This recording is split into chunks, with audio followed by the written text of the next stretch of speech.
Chers curés, mesdames et messieurs les élus, messieurs les officiers militaires et anciens combattants, mesdames et messieurs les membres des associations, chères Trabassinoises et chers Trabassinois, chers amis, un certain lundi 11 novembre 1918 à 11 h, les cloches de toutes les églises de France sonnaient à l'unisson.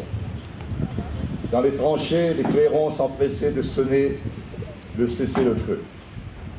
Les poilus chantant la Marseillaise à plein poumon.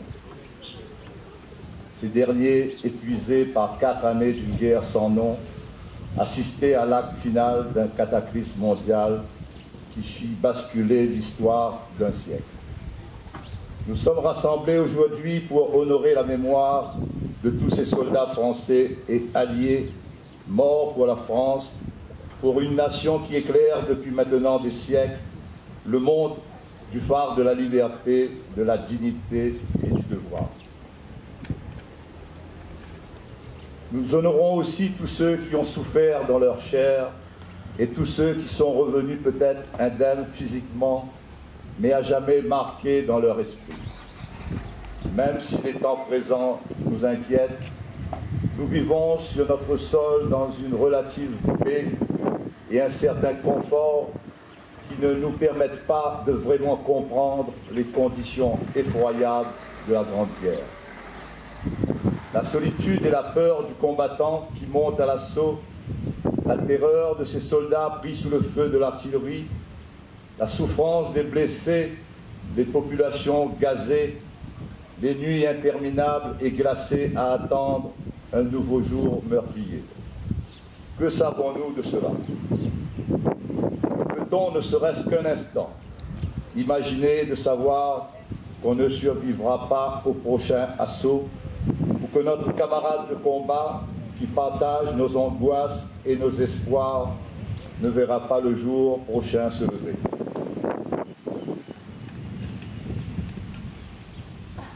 Ce 11 novembre est pour tous ces combattants qui ont connu ces moments où, forts d'une solidarité et d'une camaraderie sans faille, on se lève, on fait face et on s'oublie pour défendre son pays, sa famille et ses valeurs. Au cœur de ce conflit mondial, les Français et les Allemands, frères européens de 1000 ans, venaient de s'infliger des dégâts qu'aucune guerre précédente n'avait laissé imaginer. Au total, 10 millions de personnes sont mortes, principalement en Europe, et 20 millions d'autres sont restés invalides ou sont décédés des suites de leurs blessures. La France, qui comptait alors 40 millions d'habitants, a perdu 1,4 million de ses militaires et 300 000 civils, auxquels s'ajoutent plus de 4 millions de blessés. Pour la première fois dans l'histoire de l'humanité, un tel conflit a été filmé. Ces images terribles ont traversé les générations et donc pour la première fois dans l'histoire, nous avons vu apparaître cette horreur qu'est la guerre sous son vrai visage. Un portrait monstrueux. Nous savons désormais que jamais un affrontement armé n'épargnera ses protagonistes, vainqueurs ou vaincus.